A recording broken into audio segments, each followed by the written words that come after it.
Good morning, everybody. Welcome to Reading the Red this Thursday morning. A study on some of the words that Jesus said, recorded in red in the Bible. So here in this reading today, 13 in Matthew 8, Jesus gets himself distracted away from the tension between the Jewish nation who should have had faith and the Gentile who actually had faith, and he gets his focus back on to the centurion who has come to him with a need. And in verse 13 of Matthew 8, he says, "And Jesus said to the centurion, 'Go, it shall be done for you as you have believed.' And the servant was healed at that very moment." So Jesus says to the servant, "Go." And just see the authority that he has in the representation of his words and his tone. He says, "Go." He gives that guy instruction and he makes him, as it were, leave, because he wants that centurion to go and discover the revelation of what God has brought into his life based upon his faith.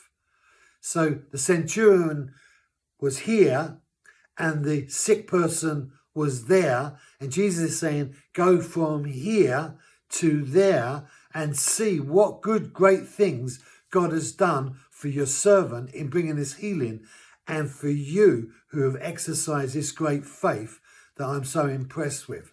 So Jesus says, "Go, it shall be done for you."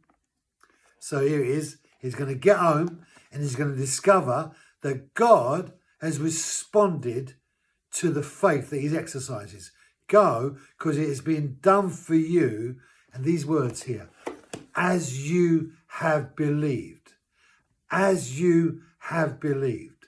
Now, whether we like it or not, the reality of the victories that we're going to gain in this kingdom journey that we're on, in terms of walking with God on the earth, will be determined by how we believe, what we believe, who we believe, and why we believe. The reality of believing is going to be a key component in discovering the victories that God wants to bring to each one of us in our lives. The victories where we're going to see the kingdom of heaven dynamics taking place in glory, being realized and released into the situations that we find ourselves in the now, while we live on the earth as it were, sojourners with the rest of the nations. Christians are now the people of God.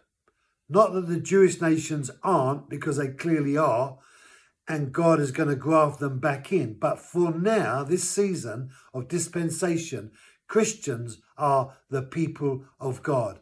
And God wants his people to raise up a level of faith that reflects the level of faith that we see in the centurion, so that we too can experience this incredible sense of the kingdom of heaven visiting our lives and the lives of the people around us.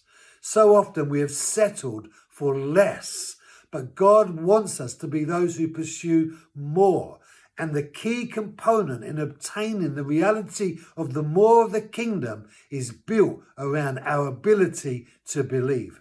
Time is gone. God bless you. I'll see you on Friday. Have a great day.